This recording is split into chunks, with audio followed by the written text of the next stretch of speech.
impi yengoma yanedlola abafana abaningi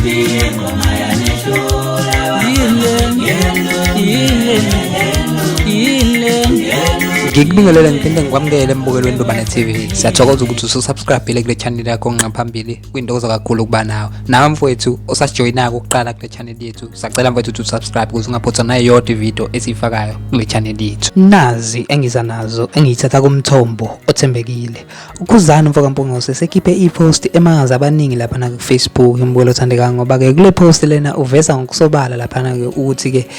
yena akasafuni njengamanje ukuthi ke lokho eqhathaniswa lapha na ke naye umthandeni umfokamanqele ngoba ke uyaqhubha waveza ukuthi ngempela le show azoba nayo lapha na ke ku-SABC1 ayihlanganise lutho namanye ama-show azoba khona lapha na ke ku-SABC1 kuzokhumuleka ke ukuthi ke umthandeni umfokamanqele ngenkathi ekhuluma lapha na noKhozi imbukelo othandekayo uyawaveza ukuthi kuzothoswa ngisho nanecoin ezocacisa ukuthi ngabe iyiphi ishow ezoqala phakathi kweyakhe nekaKhuzani imbukelo othandekayo. Anti ke umthandeni uyewaphatha futhi igama likaKhuzani lapha imbukelo othandekayo ingakho wena uKhuzani lapha ke kwipost yakhe waveza ukuthi ke akafuni ukuthi igama lakhe lokho libizwa kuphi nakuphi ngoba ke wabalula ukuthi yena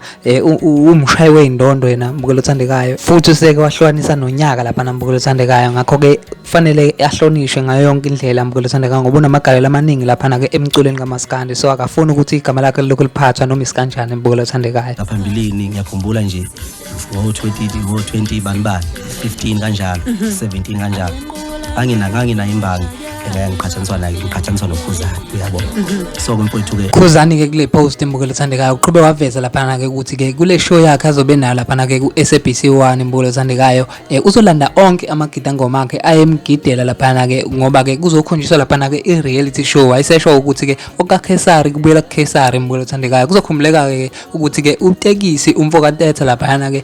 bese gidela lona lapha ke igcokama elisha kanti besimazi lapha gidela yena uKhuzani imbukelo othandekayo shuthi ke uTekisi omunye wamagida ngoma lapha ke ozothi abuye lapha ke eze eqenjini lapha lakhe uKhuzani imbukelo othandekayo. Esiquba lapha ke ingudlungudlu imbukelo othandekayo isiveza ukuthi ngampela yona angeke ize igidelwe umfana wakwagidela omunye umfana ngoba ke lokho kuyobe kukhombisa ngokusobala ukuthi uyobe sevuma lo muntu okushuthi ke umuntu othatha igida ngoma lakhe okushuthi umvuma ngokusobala ukuthi ke izinto zikaKhuzani imbukelo othandekayo zinogazi imbukelo othandekayo ziyathandeka. uKhuzani uyabhala kanjalo lapha ke einkundleni zakhe zokuxhumana. Mina ngizofisa ukuzuvo lakho imbukelo othandekayo mayelana nalolu daba bese ngithi mina nani asihlanganeni ngokuzayo.